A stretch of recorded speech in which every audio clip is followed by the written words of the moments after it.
فتوكل على الله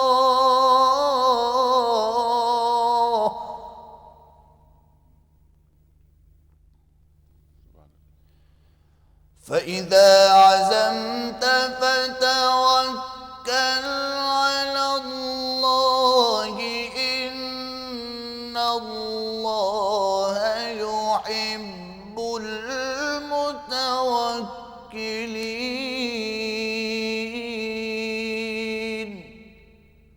صدق الله العظيم।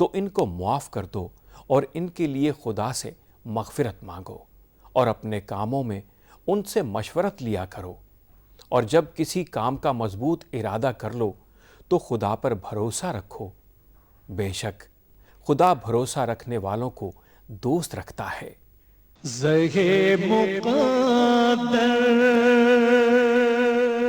سیدنا ابو ہریرہ رضی اللہ تعالیٰ عنہ سے روایت ہے کہ ایک اعرابی کھڑا ہو گیا اور مسجد میں ہی پیشاب کرنے لگا، تو لوگوں نے اسے ہاتھوں ہاتھ لینا چاہا، یعنی مارنا چاہا، تو ان سے نبی کریم صلی اللہ علیہ وآلہ وسلم نے ارشاد فرمایا، اسے چھوڑ دو اور اس کے پیشاب پر ایک ڈول پانی بہا دو، اس لیے کہ تم لوگ آسانی کرنے کے لیے بھیجے گئے ہو، سختی کرنے کے لیے نہیں بھیجے گئے ہو۔ بہت شکریہ اسلم راؤ صاحب۔ سرکار دو عالم صلی اللہ علیہ وآلہ وسلم فرماتے ہیں کہ تم لوگ آسانیاں کرنے کے لیے بھیجے گئے ہو، سختیاں کرنے کے لیے نہیں بھیجے گئے ہو۔ الدین یسرن، سرکار دو عالم صلی اللہ علیہ وآلہ وسلم فرماتے ہیں کہ دین میں آسانیاں ہیں۔ تشریف فرمائے محترم مفتی محمد زبیر صاحب، سب آپ سے واقف ہیں، کیا تعارف کراؤں میں آپ کا۔ ایک اور بہت معروف اور مقبول نام محترم مولانا شجاع الدین شیخ صاحب۔ خواتین حضرات، آج کا موضوع اصلاح نبوی کا صلی اللہ علیہ وآلہ وسلم کا انداز۔ اس سے پہلے کہ ہم پہلا سوال رکھیں مفتی صاحب کی خدمت میں، کل جو ہم نے کوئز کے حوالے سے سوال رکھا تھا اس کا درست جواب اور آج کا سوال میں پیش کرنا چاہ رہا ہوں۔ کل کا سوال یہ تھا کہ نبی کریم صلی اللہ علیہ وآلہ وسلم نے اپنے آخری ایام میں اپنی جگہ پر نماز پڑھانے کے لیے کس کو حکم دیا؟ صحیح آپشن ہے حضرت ابو بکر صدیق رضی اللہ تعالی عنہ، خلیفہ اول۔ خواتین حضرات، آج کا سوال نوٹ فرما لیجئے کہ جب معراج کا واقعہ پیش آیا تو اس وقت نبی کریم صلی اللہ علیہ وآلہ وسلم کس شہر میں تھے؟ تین آپشنز، مکہ، مدینہ یا طائف۔ جب معراج کا واقعہ پیش آیا تو اس وقت نبی کریم صلی اللہ علیہ وآلہ وسلم کس شہر میں تھے؟ مکہ، مدینہ یا طائف۔ ہمارے ٹیلی فون نمبرز، ای میل ایڈریس اور ایس ایم ایس کا نمبر اسکرین پر آ رہا ہے۔ خواتین و حضرات، اپنے درست آپشنز روانہ فرمائیے اور پروگرام کا آغاز ہم کرتے ہیں محترم قبلہ مفتی زبیر صاحب سے۔ مفتی صاحب، اصلاح معاشرہ کا نبوی انداز، یہ ہمارا موضوع، اور ظاہر ہے کہ یہ بڑا موضوع ہے۔ قرآن کریم اس سلسلے میں ہمیں کیا تعلیم کر رہا ہے اور سرکار دو عالم صلی اللہ علیہ وآلہ وسلم کا عمل اس سلسلے میں کیا رہا؟ بسم اللہ الرحمن الرحیم، نحمدہ و نصلی علی رسولہ الکریم، اما بعد۔ جب ہم قرآن کریم کا مطالعہ کرتے ہیں تو قرآن کریم کے 12ویں سپارے کے اندر اور قرآن کریم کے 8ویں سپارے کے آخر کے اندر تسلسل کے ساتھ اللہ تعالیٰ نے حضرات انبیاء کرام علیہ السلام کے دعوت اور ان کے تبلیغ دین کا طریقہ بیان فرمایا ہے، اور حضرت ہود علیہ السلام، حضرت صالح علیہ السلام، حضرت شعیب علیہ السلام اور دیگر انبیاء کرام علیہ السلام کے باقاعدہ قوم کے ساتھ جو مکالمے ہوئے ہیں، اللہ پاک نے ان مکالموں کو وہاں پر نقل کیا ہے۔ اگر ایک ظاہری نظر میں انسان دیکھے کہ قرآن کریم جو ظاہر ہے کہ ساری انسانیت کے لیے ہدایت کی کتاب اور ہمارے لیے خاص طور پر رہنما کتاب ہے، تو اس میں حضرت ہود علیہ السلام کا، حضرت صالح علیہ السلام کا، حضرت شعیب علیہ السلام کا اس طرح تفصیل کے ساتھ تذکرہ کرنے کی کیا ضرورت محسوس کی گئی؟ تو واضح طور پر ان مکالمات کو پڑھ کر کے محسوس ہوتا ہے کہ اللہ پاک آنے والے ہم انسانوں کو رہنمائی فرمانا چاہ رہے ہیں کہ اگر تم مصلح قوم بننا چاہتے ہو، داعی دین بننا چاہتے ہو، مبلغ اسلام بننا چاہتے ہو، تو میرے برگزیدہ بندوں کا طریقہ اور طرز یہ رہا ہے۔ آپ اندازہ لگائیے کہ ایک نبی کو کہا گیا، جب انہوں نے کہا یا قوم اعبدوا اللہ ما لکم من الہ غیرہ، اے میری قوم تم اللہ کی واحد اللہ کی عبادت کرو، اس کے علاوہ تم کسی اور کی کیوں عبادت اور پرستش کرتے ہو؟ جب یہ ایک نبی کہہ رہا ہے، اس کے جواب میں قوم کی طرف سے کبھی یہ کہا جا رہا ہے کہ ہم تو آپ کو نعوذ باللہ بے وقوف سمجھتے ہیں، سفاہہ کا لفظ استعمال کیا جس کا معنی ہوتا ہے پاگل۔ ایک اور جگہ پر کہا کہ ہم تو آپ کو ضلالت یعنی گمراہی میں دیکھتے ہیں، ایک اور نبی کو کہا کہ آپ تو پرانے زمانے کی سٹوریاں بیان کر رہے ہیں، کہانیاں، تلک اساطیر الاولین، پرانے زمانے کی کہانیاں۔ اس کے جواب میں وہ نبی کیا کرتا ہے، یہ ہے قابل غور نکتہ اصلاح کا قرآنی طریقہ کار جب ہم دیکھنا جاتے ہیں۔ وہ نبی صرف اور صرف ایک بات کہتا ہے، اپنے اوپر لگائے جانے والے اعتراضات کی طرف توجہ نہیں کرتا، ایک جملہ کہتا ہے، یا قوم لیس بی سفاہہ ولکنی رسول من رب العالمین، اے میری قوم میں کوئی بے وقوف نہیں ہوں، میں رب العالمین کی طرف سے پیغمبر بنا کر کے بھیجا گیا ہوں۔ اور کہیں پر وہ کہہ رہا ہے انی انصح لکم، میں تمہیں خیر خواہی کی ایک نصیحت کرتا ہوں۔ کہیں پر وہ کہتا ہے انی لکم ناصح امین، میں تمہارے لیے امانت دار اور خیر خواہانہ نصیحت کرنے والا ہوں۔ وہ قوم کبھی بے وقوف کہتی ہے، کبھی قوم گمراہی والا کہتی ہے، کبھی قوم کہتی ہے کہ آپ آؤٹ آف ڈیٹ باتیں کر رہے ہیں، کبھی قوم کہتی ہے آپ کو موجودہ زمانے کے احوال کی خبر نہیں ہے۔ نبی ان تمام باتوں سے ذرہ برابر تاثر نہیں لیتا، آدھا سا جملہ کہتا ہے مجھے ان میں سے کوئی بات نہیں ہے، میں تمہاری طرف پیغمبر بنا کر کے بھیجا گیا ہوں، پھر آگے نبی اپنی دعوت دیتا ہے۔ یہاں آپ اندازہ لگائیے، ایک شاندار طریقہ انبیاء کا دعوت کا بیان کیا ہے اللہ پاک نے حضرت موسیٰ علیہ السلام اور حضرت ہارون علیہ السلام کا۔ ان دونوں کو فرمایا اذهبا الى فرعون انه طغى، تم دونوں جاؤ فرعون کے پاس کہ وہ سرکش ہو گیا۔ اور آگے کا جو جملہ ہے وہ نہایت قابل غور ہے انیق صاحب، فَقُولَا لَهُ قَوْلًا لَجِّنًا، سبحان اللہ، تم دونوں جا کر کے اس سے نرم انداز میں بات کرو۔ مفتی شفیع صاحب رحمۃ اللہ علیہ نے معارف القرآن کے اندر لکھا ہے کہ یاد رکھو میں اور آپ اس دور کے کتنے ہی بڑے مصلح اور کتنے ہی بڑے داعی اور مبلغ دین بن جائیں، ہم موسیٰ اور ہارون سے بڑے مصلح نہیں ہو سکتے۔ اور آپ کے اور میرے مخاطب کتنے ہی گناہگار، زانی، ڈاکو، قاتل، چور، شرابی، کبابی، کتنے ہی گندے لوگ کیوں نہ ہوں، وہ فرعون سے بہرحال بڑے گندے نہیں ہیں۔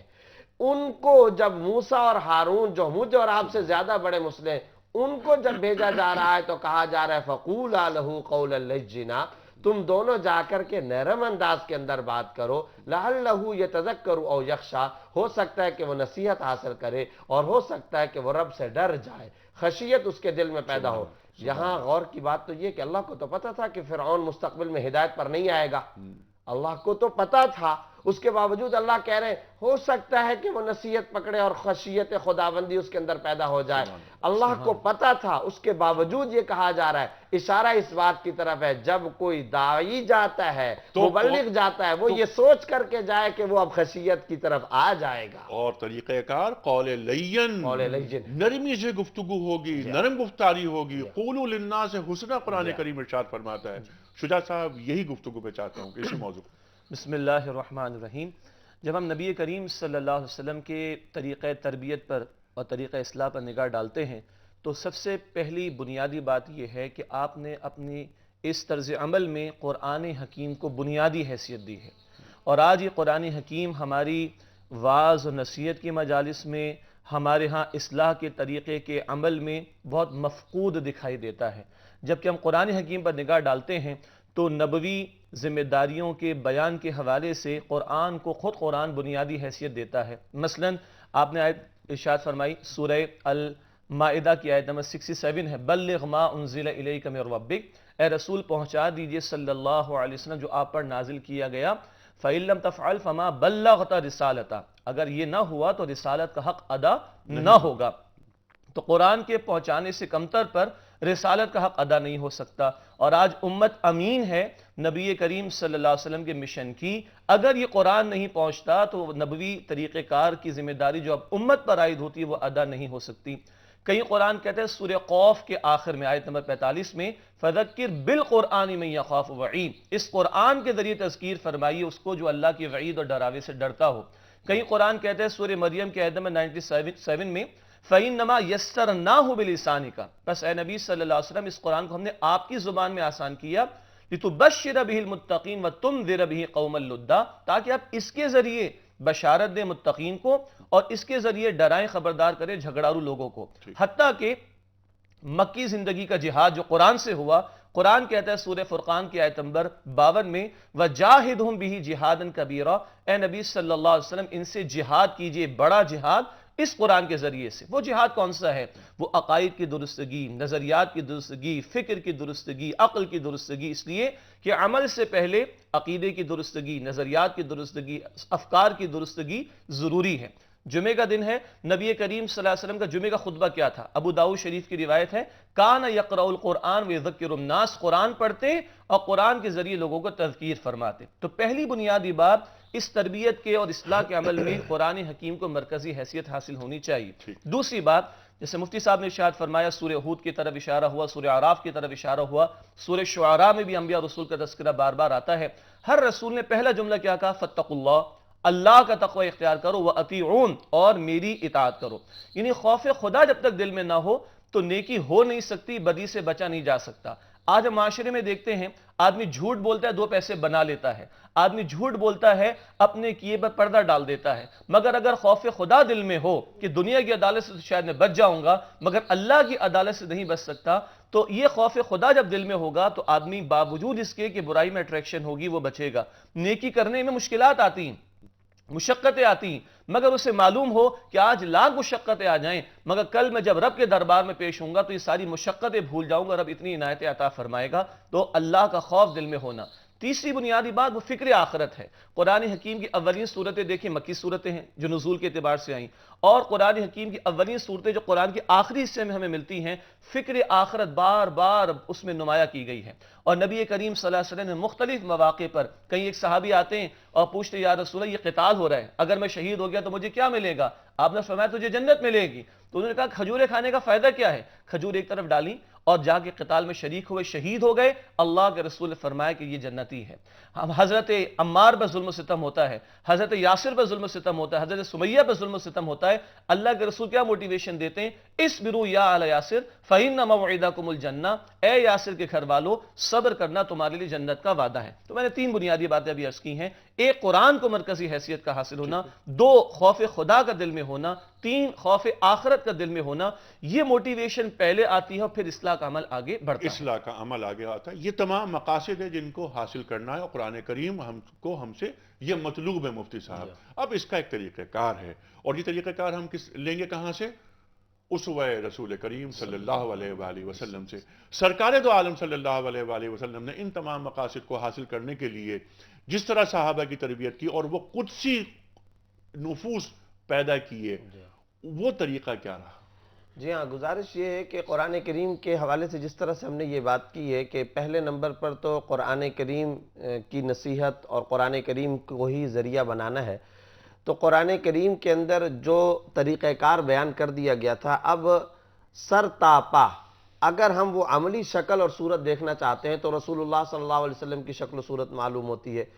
ایک تو قرآن کریم کہتا ہے کہ داعی مؤثر ہونا چاہیے، کبھی متاثر نہیں ہونا چاہیے۔ مثال کے طور پر حضرت موسیٰ علیہ السلام جب فرعون کے سامنے کھڑے ہیں، اب دعوت دے رہے ہیں، فرعون کہا کرتا تھا کہ انا ربکم الاعلی، میں تمہارا بڑا اور اعلیٰ رب ہوں۔ اس کے مقابلے میں حضرت موسیٰ علیہ السلام اللہ کی بات کرتے تھے، اب وہ بات کو گھمانا چاہتا ہے، بات کو ادھر ادھر گھمانے کے لیے کہتا ہے فما بال القرون الاولی، آپ کو کچھ پچھلے زمانے کے لوگوں کی ہسٹری معلوم ہے؟ حضرت موسیٰ علیہ السلام کی دعوت کا رخ وہ پھیرنا چاہتا ہے۔ موسیٰ علیہ السلام اس کے جواب میں کیا کام کرتے ہیں؟ قال علمها عند ربی فی کتاب لا یضل ربی ولا ینسا، پچھلے زمانے کے جو لوگوں کی ہسٹری تم مجھ سے پوچھ رہے ہو اس کا علم میرے رب کے پاس ہے، اور میرا رب کبھی گمراہ نہیں ہوتا اور کبھی بھولتا نہیں ہے۔ اب یہاں پر بھی ایک عجیب سا ایک نقطہ یہ بھی بیان کر دوں کہ وہ رب کے لفظ سے چڑھتا تھا۔ موسیٰ علیہ السلام نے بھی بار بار علمها عند ربی فی الکتاب، یہاں پر رب کی بات کی، لا یضل ربی ولا ینسا، بار بار رب کا تذکرہ کیا تاکہ وہاں پر چوٹ پڑے اور اس عقیدے کا ابطال ہو اور حق عقیدے کا اثبات ہو جائے۔ کیونکہ فرعون خود کو رب کہتا تھا، رب کہا کرتا تھا۔ ایک تو یہ پتا چلا کہ مؤثر نہیں ہونا چاہیے، مخاطب کی جو ضرورت ہے اس کے مطابق گفتگو کرو۔ اس وقت وہ عقیدہ توحید کا منکر ہے، اس کے سامنے توحید کی بات ہوگی جس کو جس چیز کی ضرورت۔ اب ہم آتے ہیں آپ کے سوال کی طرف کہ سرکار دو عالم صلی اللہ علیہ وسلم کا یہ جو مؤثر ہونا اور غیر متاثر ہونے والا جو طریقہ کار ہے وہ کیا؟ آپ صلی اللہ علیہ وسلم صحابہ کرام کے سامنے موجود ہیں، صحابہ کرام کی نگرانی ہر لمحے ہو رہی ہے. یہ وہ لوگ ہیں جنہوں نے پوری دنیا میں پھیلنا ہے اور نبی کے نمائندہ اور ترجمان بن کر کے دنیا میں کردار ادا کرنا ہے، اس لیے مسلسل نگرانی ہو رہی ہے. کپڑا آیا، وہ کپڑا شام سے آیا، اس کے اوپر کڑھائی ہوئی بھی ہے، خوبصورت نقش و نگار ہے. اب ایک صحابی دوسرا کپڑا دیکھ رہے ہیں، بہت زبردست کپڑا، بہت خوبصورت، کیسا نقش و نگار. آپ صلی اللہ علیہ وسلم نے دیکھا کہ یہ دنیا داری کی طرف مائل ہو رہے ہیں، بہت دیر ہو گئی اس کپڑے کی طرف متوجہ ہوئے اور وہاں کی بات کر رہے ہیں. کچھ عرصہ پہلے سعد بن معاذ رضی اللہ تعالیٰ عنہ کی شہادت ہو چکی تھی. فرمایا لمنادیل سعد بن معاذ فی الجنہ افضل من ھذا، میں اپنی آنکھوں سے دیکھتا ہوں کہ سعد بن معاذ کو جو کپڑے پہنائے گئے ہیں وہ اس کپڑے سے کئی گنا زیادہ بہتر ہے. اب توجہ ادھر ہوئی، گاڑی پٹری سے ہٹی، فوراً ان کو آخرت کی طرف متوجہ کر دیا. ایک شخص آیا، کہتا ہے متی الساعہ، قیامت کب قائم ہوگی؟ اب آپ صلی اللہ علیہ وسلم نے اپنے دل میں سوچا، ارے اس کو اگر میں قیامت کی تاریخ بتاتا ہوں، حالانکہ علم الساعہ اللہ کے پاس ہے، لیکن اس سے کہا اس کو فائدہ کیا ہوگا؟ 4 جنوری، 8 تاریخ، 5 تاریخ، اس سے اس کو کیا فائدہ ہونے والا ہے؟ آپ صلی اللہ علیہ وسلم نے فوراً فرمایا وما عادت لہا، ارے یہ بتاؤ تم نے اس کے لیے تیاری کیا کی ہے؟ اصل تو یہ بات ہے. اس پر وہ شخص کہتا ہے کہ میں نے کوئی تیاری تو نہیں کی ہے. پھر آپ صلی اللہ علیہ وسلم نے فرمایا املک علی لسانک ولیسعک بیتک ولیبکی علی خطیئتک، اپنے گھر کو وسیع کرو اور تم زیادہ تر اپنے گھر کے اندر وقت گزارو، گناہوں پہ رویا کرو، اور ساتھ ہی ساتھ تم کو چاہیے کہ تم مہمانوں کا اکرام کیا کرو. یہ باتیں آپ صلی اللہ علیہ وسلم نے اس کے اندر جو کمی تھی وہ بیان فرمائی. فرمایا قیامت کی تیاری کی طرف آؤ. تو جو مقصود تھا اس کی طرف صحابہ کو ہر لمحے متوجہ کر کے رکھتے تھے. بالکل، اور اس میں ایک حکمت اور مومنانہ فراست ہمیشہ شامل رہی ہے. خواتین حضرات، اس وقت ہم جانے بریک کے جانب، چھوٹا سا بریک، واپس آئیں گے. سرکار دو عالم صلی اللہ علیہ وآلہ وسلم کا اصلاح کا طریقہ کیا تھا اور ہم اس پر کتنے عمل پیرا ہو رہے ہیں. قرآن کریم کا انداز کیا ہے سکھانے کا، اس پر بہت ساری گفتگو ہوئی. اور سرکار دو عالم صلی اللہ علیہ وآلہ وسلم کی جو نصیحتیں ہیں، جو انداز ہے، جو حکمت ہے، جو دعوت ہے اور جو طریقہ ہے جو انہیں مطلوب ہے، اس پر گفتگو ہم کریں گے بریک سے واپس آنے کے بعد. اور ایک اہم بات، سب سے اہم بات یہ کہ ہم کیا کر رہے ہیں اس معاشرے میں، ہمارا کردار کیا ہے. کیا ہم اپنی باتیں امپوز کر رہے ہیں؟ کیا ہم نے ڈنڈا پکڑ رکھا ہے؟ میں نے ایک آیت تلاوت کی تھی، میں اس پر چاہوں گا گفتگو ہو کہ انما انت مذکر لست علیہم بمسیطر. بریک سے واپس آتے ہیں، آپ کے سوالات، علماء کرام کے جوابات.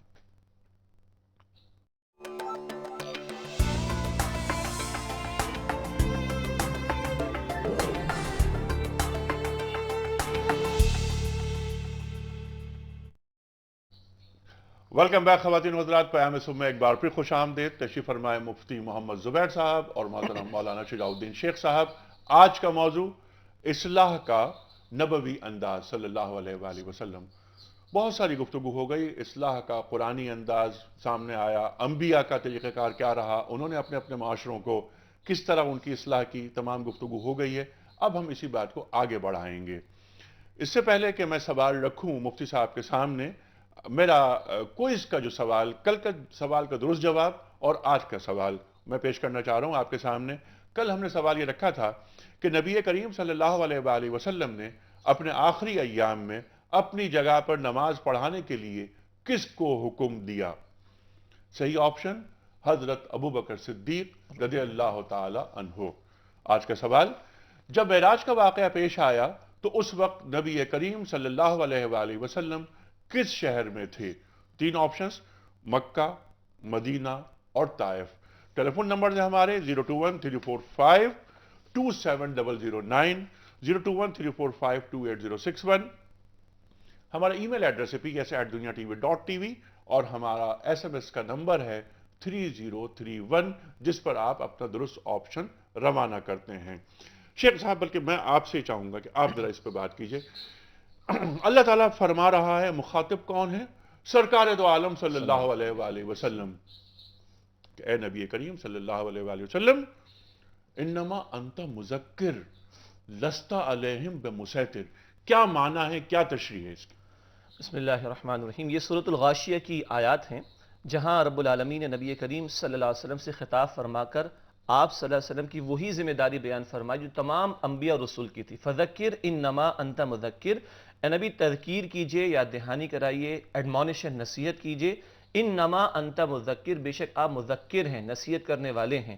لست علیہم بمسیطر، آپ ان پر ذمہ دار نہیں ہیں، آپ ان پر داروغہ نہیں ہیں، آپ ان پر نگران نہیں، یعنی منوانا آپ کی ذمہ داری نہیں ہے، سمجھانا، بتانا، بلانا، بتانا یہ سب ذمہ داری ہے، پہنچانا آپ کی ذمہ داری ہے. اسی کو قرآن کہتا ہے سورہ البقرہ کی آیت نمبر 119 میں وَلَا تُسْأَلُ عَنْ أَصْحَابِ الْجَحِيمِ، اور اے نبی صلی اللہ علیہ وسلم آپ سے اہل جہنم کے متعلق سوال نہیں ہوگا.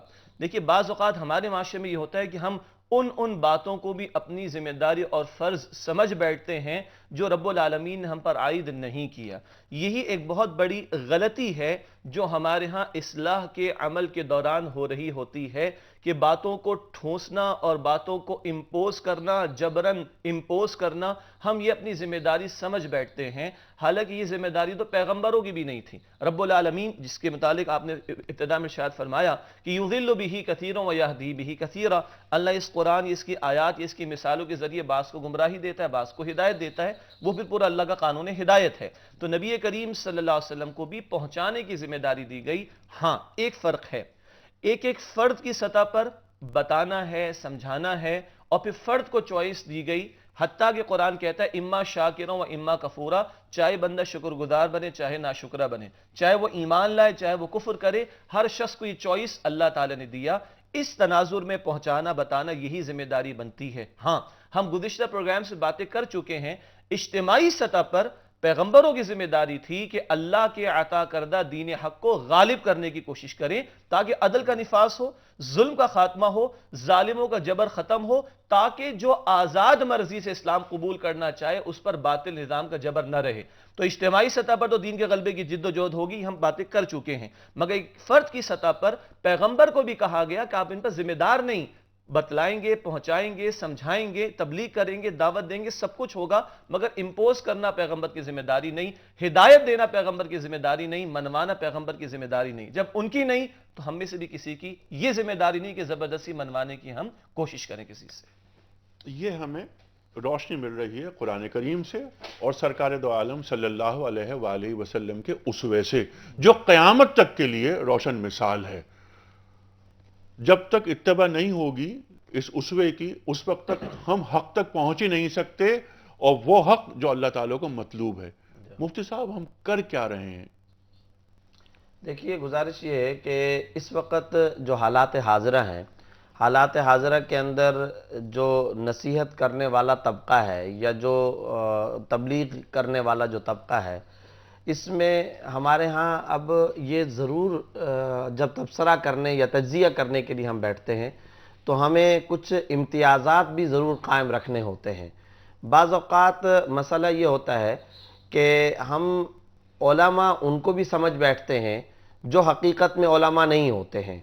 یہ ایک اہم بات ہے، یعنی انتظامی سطح پر اگر ہم سوچیں یہ بالکل واضح اور بدیہی بات ہے، اس میں کوئی دوسری رائے نہیں ہے کہ ہمارے معاشرے میں لٹھ مار بہت ہو چکے ہیں.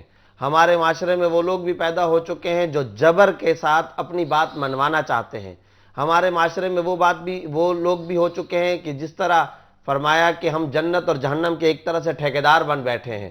یہ طریقہ بھی ہمارے ہاں ہے کہ انہوں نے نہیں فرمائی تھی بات، یہ بریک میں نے آپ سے کہی. جی تو یہ بھی ہمارے ہاں ایک طریقہ کار پھیلتا چلا جا رہا ہے کہ ہم جنت اور دوزخ کے لائسنس بانٹنے بیٹھ گئے ہیں کہ میں اس معاشرے کا حصہ تو ہوں، لیکن میں یہ سطح آپ سے بلند ہے، میں اوپر بیٹھا ہوا ہوں، اور جب تک آپ میری بات نہیں مانیں گے آپ جنت میں نہیں جا سکتے. یہ علماء کا رویہ، کچھ علماء کا یہ رویہ ہو گیا ہے جو کہ سراسر خلاف دین ہے. ٹھیک ہے، کچھ سکالرز آپ سے بات کرنا چاہ رہے ہیں، معاف کیجیے گا، جہاں بات کٹ رہی ہے وہیں سے شروع کریں گے. جی السلام علیکم. وعلیکم السلام جناب والا.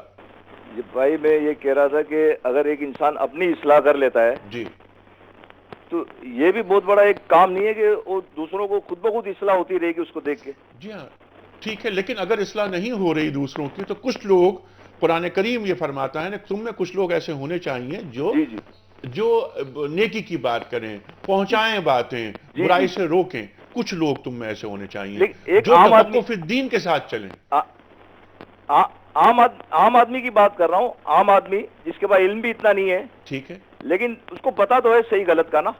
اگر وہ اپنی اصلاح کرتا رہتا ہے تو آس پاس کے لوگوں پہ اس کا اثر خود بخود بھی آ جاتا ہے. بہت ایسا اچھی پوچھنا بات چاہ ہے, رہا تھا. بہت اچھی بات ہے, یہ تو بہت اچھا کہ وہ خود اگر اس کی اپنی اصلاح کر رہا ہے کہ میں درست ہو گیا, معاشرہ خود بخود درست ہو جائے گا, کم از کم میں اپنی اصلاح تو کروں.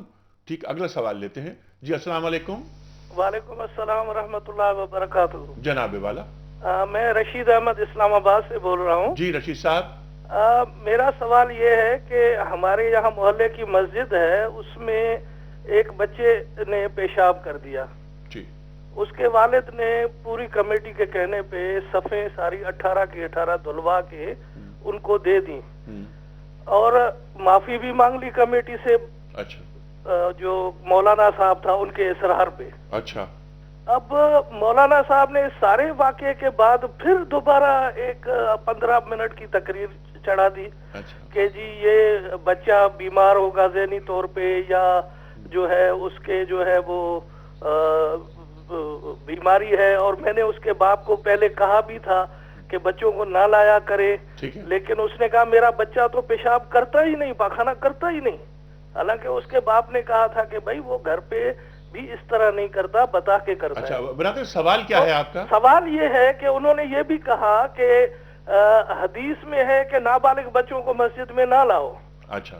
اور میں نے جہاں تک سنا ہے علماء کرام بیٹھے ہیں کہ حضور صلی اللہ علیہ وسلم نے تو 7 سال کی عمر میں بچوں کو کہا کہ نماز پڑھنے کا کہو, اور 10 سال میں ان کو اگر نہ پڑھیں تو مارو. جی جبر کرو ان پر. اور جبر.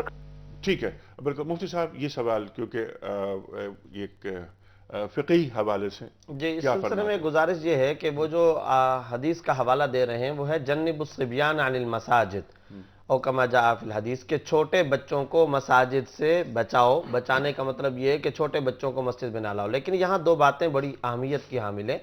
بعض احادیث سے پتہ چلتا ہے کہ بچوں کو مسجد کا عادی بناؤ, اور بعض حدیثوں سے یہ پتہ چل رہا ہے کہ بچوں کو مسجد کے اندر نہ لے کر کے جاؤ.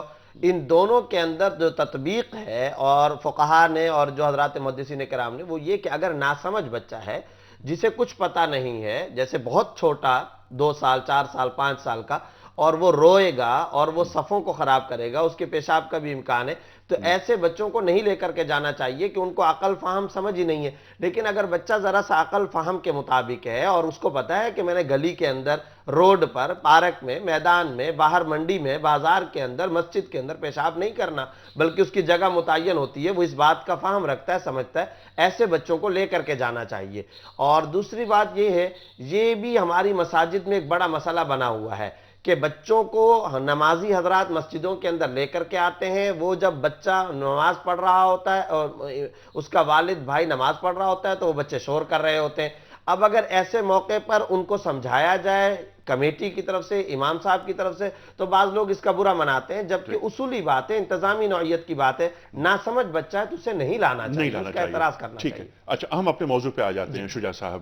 اچھا اب جو اصلاح کا جنہیں ذمہ دار ہم ٹھہراتے ہیں, پہلی بات تو یہ ہے کہ اصلاح کی ذمہ داری صرف ایک طبقے پہ نہیں ہونی چاہیے. دوسری بات یہ ہے کہ آپ کیا یہ سمجھتے ہیں کہ جو طریقہ انہوں نے اپنایا ہے اس میں اصلاح کی ضرورت ہے؟ جی ہر لیول پر جہاں جہاں اصلاح کرنے والے ہیں وہاں اصلاح کی ضرورت ہے. اگر میں ایک باپ ہوں تو میری اولاد کی ذمہ داری اولاً مجھ پر ہے. اگر میں ایک استاد ہوں تو میرے شاگردوں کی ذمہ داری مجھ پر ہے. نہیں, میرا سوال یہ تھا کہ جو طریقہ اصلاح کا میں نے مرتب کیا ہے, جو میں سمجھا ہوں, اس میں اصلاح کی ضرورت ہے. بہت اصلاح کی ضرورت ہے. میں اسی کی طرف اشارہ کر رہا ہوں کہ یہ بڑی ملٹی ڈائمینشنل قسم کی ذمہ داری ہے, ایک باپ کی بھی, ایک استاد کی بھی, ایک مسجد کے خطیب کی بھی, اور جو جہاں صاحب اثر ہے. میں رسالت مآب صلی اللہ علیہ وسلم کے اسوہ سے 2-3 باتیں مختصراً عرض کرتا ہوں جس سے آپ کے سوال کا جواب آئے گا. قرآن یہ کہتا ہے سورہ یونس کی آیت نمبر 16 میں, فَقَدْ لَبِثُوا فِيكُمْ عُمْرًا مِّن قَبْلَ أَفَلَا تَعْقِلُونَ.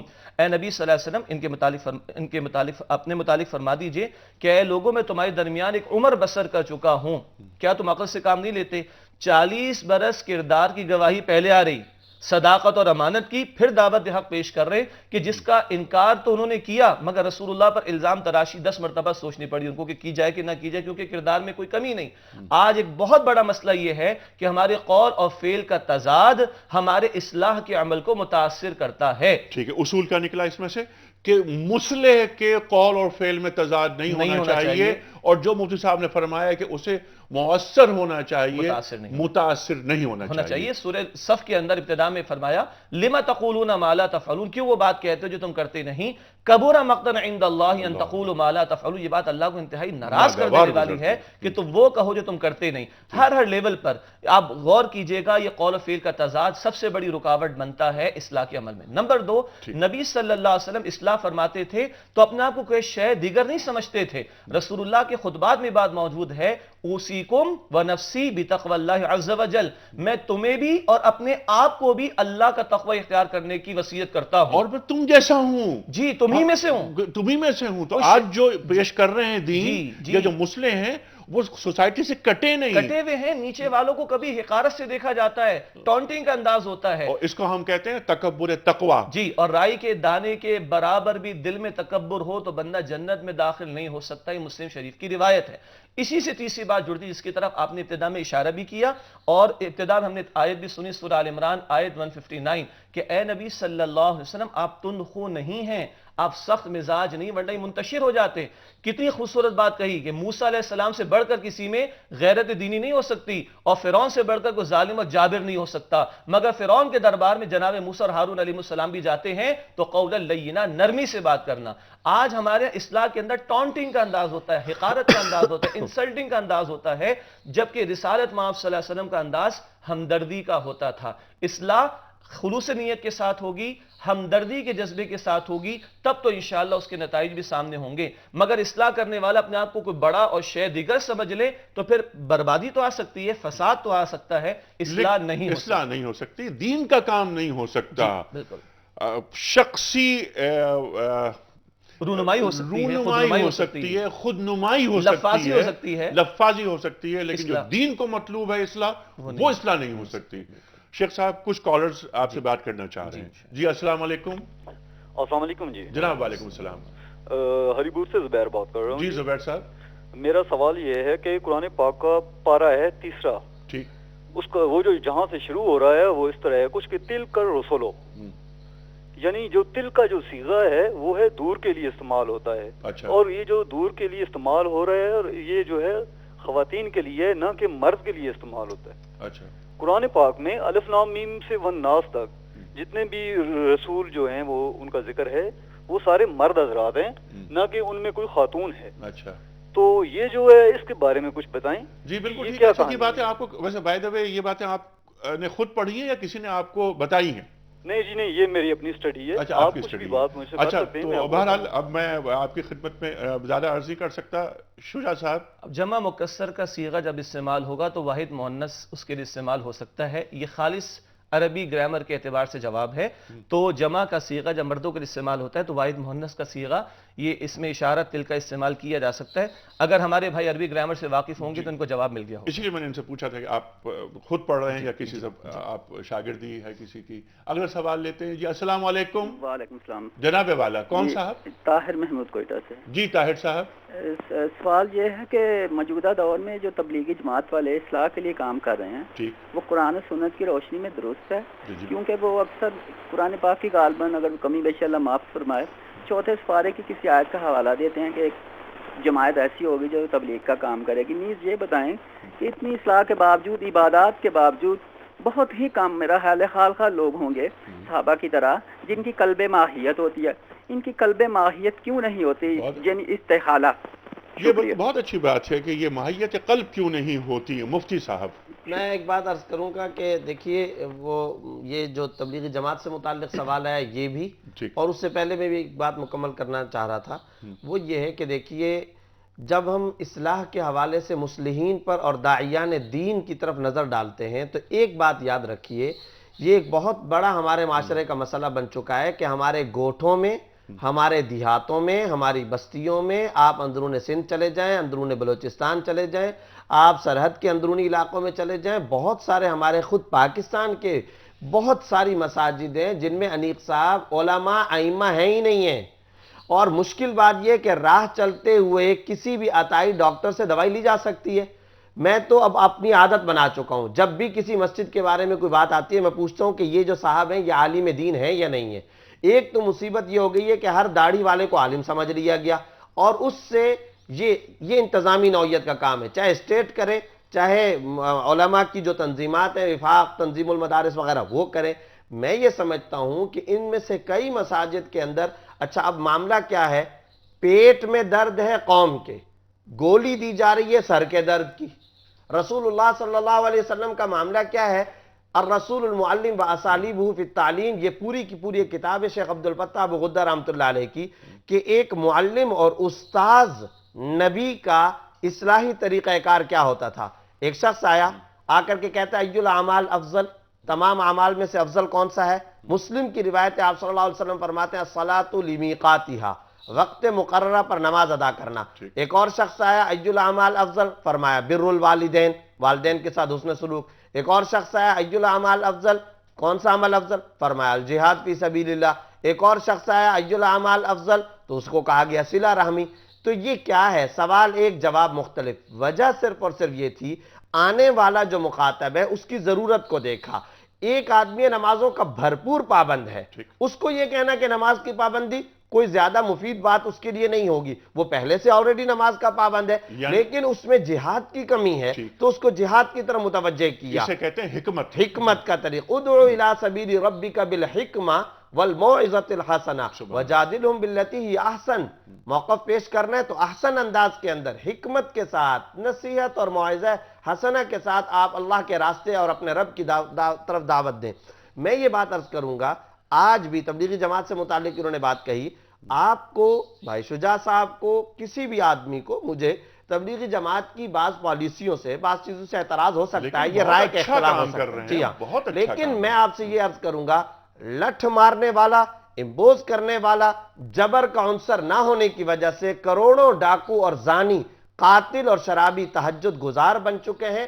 اس دعوت تبلیغی جماعت کی محنت سے اس جگہ پر اس کے اپریشیٹ کرنا چاہیے۔ پوری دنیا کے تمام ممالک میں یہ لوگ پہنچے ہیں۔ میں آپ خود بھی دیکھتے ہیں، بہت سارے لوگ بازار کے اندر، منڈی میں، اور بہت سارے لوگ ایسے ہیں جو انتہا درجے کے لوفر، لپنگے، لچے، بدماش، انتہائی گھٹیا حرکات کرنے والے، جب وہ جماعت کے اندر جاتے ہیں، سر سے لے کر کے پیر تک تبدیلی آپ خود معاشرے میں محسوس کرتے ہیں۔ نمازوں کے وہ پابند ہو گئے۔ میں یہ نہیں کہتا کہ وہ بالکل اس طرح کے ہو چکے جیسا ہونا چاہیے، لیکن حکمت کا چونکہ طریقہ اختیار کیا، اس کا اثر ضرور ظاہر ہو گیا۔ اور مفتی صاحب اس کے ساتھ ساتھ یہ ہے کہ جو بھی دین کے لیے کام کر رہا ہے اس کی مدد کرنی چاہیے۔ اختلاف اپنی جگہ، علمی اختلاف موجود رہے گا، وہ ہونا چاہیے، برکت ہے یہ علمی اختلاف۔ اور یا ایھا الذین آمنوا اصبروا وصابروا ورابطوا، آپس میں ایک دوسرے کی مدد کریں، جوڑنے کی بات کریں، وحدت کی بات ہونی چاہیے۔ سوال طاہر صاحب کا کوئٹہ سے آیا تھا، ماہیت قلب کیوں نہیں ہو رہی؟ بلکہ اس کا ہم یہ کہیں گے، ماہیت کا لفظ ذرا مشکل ہوگا، تالیف قلب کیوں نہیں ہو رہی؟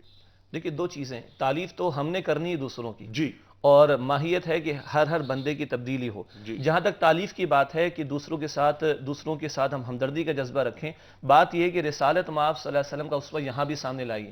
آپ فرماتے ہیں لوگوں تمہارا حال یہ کہ تم جہنم کے گڑھے میں گرے جا رہے ہو اور میں تمہیں کمر سے پکڑ کر کھینچ کر بچانے کی کوشش کر رہا ہوں۔ یہ جو طلب و تڑپ تھی نا رسول اللہ صلی اللہ علیہ وسلم میں انسانیت کو جہنم کی آگ سے بچانے کی، جب تک یہ طلب و تڑپ آپ میں، مجھ میں، ہمیں پیدا نہیں ہوگی، اصلاح واقعتاً ہو نہیں سکتی، تالیف قلب ہو نہیں سکتی۔ دوبارہ میں رینفورس کروں گا کہ ہمدردی کے جذبے کے ساتھ، طلب و طلب کے جذبے کے ساتھ اصلاح کا عمل کرنا ہے تو ہی نتائج بھی سامنے ہوں گے، تبھی یہ فریضہ ادا ہو سکے گا۔ ٹھیک ہے، آخری سوال آپ کی خدمت میں۔ انذار اور ڈراوا، یہ قرآن کریم کا حکم ہے، انکار ممکن ہی نہیں۔ ہماری جو گفتگو کا مرکز خاص طور پر ڈراووں پر فوکس ہم زیادہ کر لیتے ہیں۔ اللہ تعالیٰ رحمان بھی تو ہیں، اللہ تعالیٰ رحیم بھی تو ہیں۔ 70 ماؤں سے زیادہ اللہ تعالیٰ محبت کر رہا ہے بندے سے، لیکن صرف یہ کہ وہ قہار ہے، وہ جبار ہے۔ کیا ضروری ہے کہ ہم صرف قہاریت اللہ تعالیٰ کی اصل میں یہ بھی امبیلنس ہو جاتا ہے معاملہ. قرآن حکیم کا اسلوب دیکھیے, رسول اللہ کا اسلوب دیکھیے صلی اللہ علیہ وسلم, جہاں جہاں جنت کا ذکر ملتا ہے وہاں جہنم کا ذکر بھی ملتا ہے, جہاں جہاں بشارت کا لفظ آتا ہے وہاں انذار کا لفظ بھی آتا ہے. خود قرآن کا اسلوب یہ ہے, خود رسول اللہ صلی اللہ علیہ وسلم کا طرز عمل بھی یہ. بڑی خوبصورت بات مفتی صاحب نے ارشاد فرمائی کہ بات ہو رہی تھی کبھی دنیا کی, ذرا زیادہ ہوگی تو آپ نے آخرت کی طرف رخ موڑ دیا. ایسے ہی ہوا کہ بات کبھی آخرت کی بہت زیادہ ہو رہی ہے تو کبھی آپ نے رخ دنیا کی طرف موڑ دیا. ربنا آتنا فی الدنیا حسنہ بھی ہے وفی الآخرت حسنہ بھی ہے.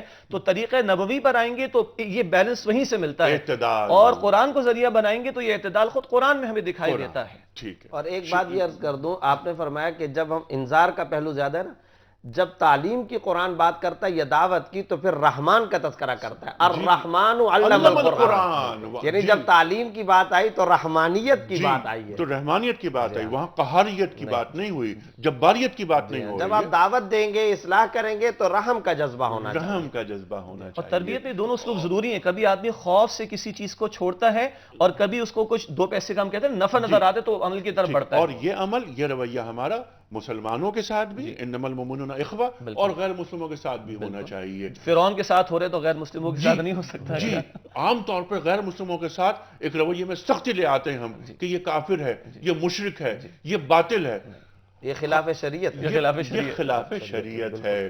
کیونکہ باطل کو حق بنانا ہے اور حق کو وسعت دینی ہے, یہ دین کا مطالبہ ہے. شیخ صاحب ایک پرچی آپ نکالیے اور مفتی زبیر صاحب کی خدمت میں آپ پیش کیجئے تاکہ مفتی صاحب اس شخص کے نام کا اعلان کریں جس کی خدمت میں ہم آج گفٹ ہیمپر روانہ کر رہے ہیں. محمد سجاد ہیں سیالکوٹ سے. محمد سجاد سیالکوٹ سے. سیالکوٹ سے محمد سجاد صاحب آپ کی خدمت میں یہ کتابوں کا تحفہ کوئز کا صحیح جواب بتانے کے سلسلے میں پیش کیا جا رہا ہے. خواتین و حضرات, اصلاح کا, اصلاح معاشرے کا قرآنی طریقہ اور سرکار دو عالم صلی اللہ علیہ وسلم نے اپنے عمل سے کیسے اپنے معاشرے کی تطہیر کی, تہذیب کی. قولوا للناس حسنا, لوگوں سے بہت نرم دلی سے بات کریں. انذار بالکل ہے, قرآن کا یہ مطالبہ ہے, لیکن اس کے ساتھ ساتھ الدین یسرن, سرکار فرما رہے ہیں صلی اللہ علیہ وآلہ وسلم کہ دین میں آسانیاں ہیں, دین کو آسان بنائیں, دین کو آپ امپوز نہ کریں باتیں اور ڈنڈا لے کے نہیں بیٹھ جائیں. قول لین کی بات ہو رہی ہے. فرعون کے سامنے موسیٰ علیہ السلام اور ہارون علیہ السلام کو یہ کہا جا رہا ہے کہ دیکھو نرمی سے بات کرنا. خواتین و حضرات, یہ قرآنی انداز ہے, یہ نبوی طریقہ ہے جو دین کو مطلوب ہے. کیا ہم اس پہ عمل کر رہے ہیں؟ یہ سوچنے کی بات ہے. خاص طور پہ وہ لوگ جو دین پیش کرتے ہیں ان کی ذمہ داری بڑھ جاتی ہے. ان کے رتبے ہیں سوا جن کو سوا مشکل ہے. اقبال نے فرمایا. کل ہفتہ ہے, سوال جواب کا سیشن ہوگا. کل تشریف فرما ہوں گے مفتی منیب الرحمان صاحب اور مفتی ارشاد احمد اعجاز صاحب. کل تک کے لیے انیق احمد کو اجازت. خدا حافظ.